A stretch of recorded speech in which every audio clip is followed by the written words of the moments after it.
मकर संक्रांति के अवसर पर पतंगबाजी के दौरान होने वाली दुर्घटनाओं को रोकने के लिए झारखंड में चाइनीज मांझा समेत सभी खतरनाक सिंथेटिक, नायलॉन और धातु से बने मांझों के उत्पादन, भंडारण, बिक्री, आयात और उपयोग पर पूर्ण प्रतिबंध लगाया गया है। ये निर्णय आम नागरिकों और पक्षियों की सुरक्षा को ध्यान में रखते हुए लिया गया है। प्रशासन के अनुसार चाइनीज मांझा और कांच अथवा धातु से लेपित मांझे अत्यंत जानलेवा होते हैं। इनसे पक्षियों की गर्दन कटने के साथ साथ कई बार लोगों के हाथ, पैर और गले में गंभीर चोट लगने की घटनाएं सामने आती रही हैं। इसके अलावा ऐसे मांझे बिजली की तारों में फंसकर विद्युत आपूर्ति बाधित करते हैं, जिससे आम जनजीवन प्रभावित होता है। प्रशासन ने साफ किया है कि आदेश का उल्लंघन करने वालों के खिलाफ भारतीय नागरिक सुरक्षा संहिता 2023 की धारा 163 के तहत सख्त कार्रवाई की जाएगी। इसके तहत दोषी पाए जाने पर जेल और आर्थिक दंड का प्रावधान है। प्रशासन ने सभी जिलों को सतर्क रहने और बाजारों में लगातार निगरानी रखने के निर्देश दिया है। कि लोगों का बहिष्कार तो वो डिफरेंट सब्जेक्ट मैटर है। दुर्भाग्य है कि लोग चाइनीज़ के पॉलिसीज़ को लेकर के भारत के लोगों के बीच में तो बड़ा रिसेंटमेंट है, लेकिन दुर्भाग्य के साथ मैं कहता हूँ कि गवर्नमेंट की पॉलिसीज़ मुझे समझ में नहीं आ रही है कि चाइनीज़ से आयात बढ़ता जा रहा है और चाइनीज़ को जो हम लोग निर्यात करते थे वो घटता जा रहा है। मैंने चाइनीज़ को डायरेक्ट बेनिफिट भारत सरकार के द्वारा दिया जा रहा है।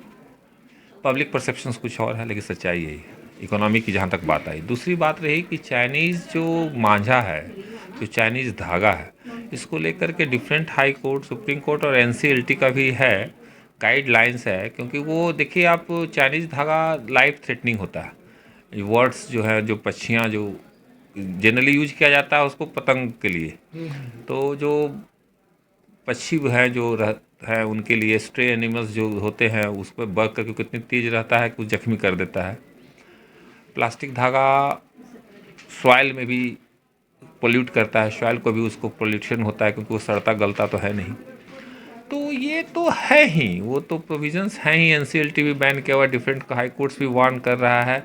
लोकल एडमिनिस्ट्रेशंस को भी इसमें ध्यान देने की आवश्यकता है, क्योंकि धनबाद में भी देखे हों कि एक वकील साहब की भी बात हो रही थी शायद, परहैप्स हमको लगता है एक लॉयर भी थे जिनको भी वो इंजर्ड हुए थे, झरिया में भी इंजर्ड हुए थे। सौभाग्य से लाइफ थ्रेटनिंग नहीं हुआ, बच गए, लेकिन जो परिस्थितियां हैं उससे जान भी चली जाती है लोगों की। तो लोकल एडमिनिस्ट्रेशंस के भी पास भी प्रोविजंस है कि न्यूसेंस है तो उसको बीएनएसएस की धारा में भी अपना वो सर्कुलर बना करके उस पर रोक लगा सकते हैं।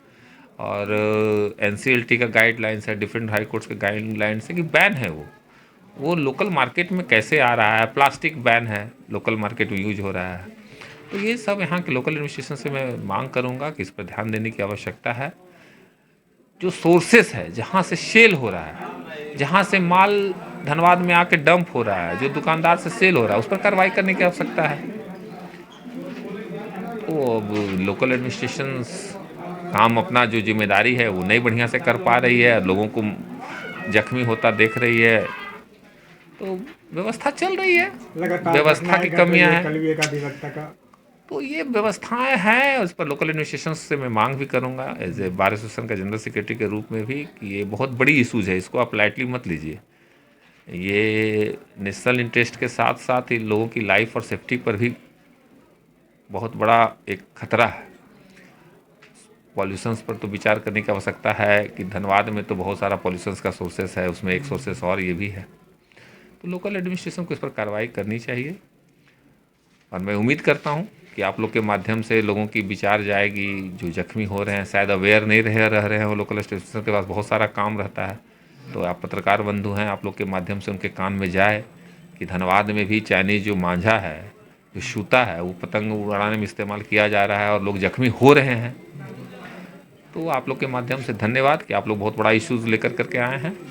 और है लोकल एकदम एसडीओ साहब 163 जो बीएनएसएस का प्रावधान है उस पर उसको भी लगा करके खुद से भी इनिशिएटिव ले सकते हैं। वो तो एपेरेंट है कि वो लाइफ थ्रेटनिंग है, इन्वायरमेंट के लिए है, खतरा है। एनसीएलटी का गाइडलाइंस है उस पर कि पक्षी मरता है, स्ट्रे डॉग्स मरता है, सॉइल पॉल्यूटेड होता है, एनसीएलटी का भी बैन है उस पर। तो वो सबको देखते हुए कार्रवाई करनी चाहिए एसडीओ साहब।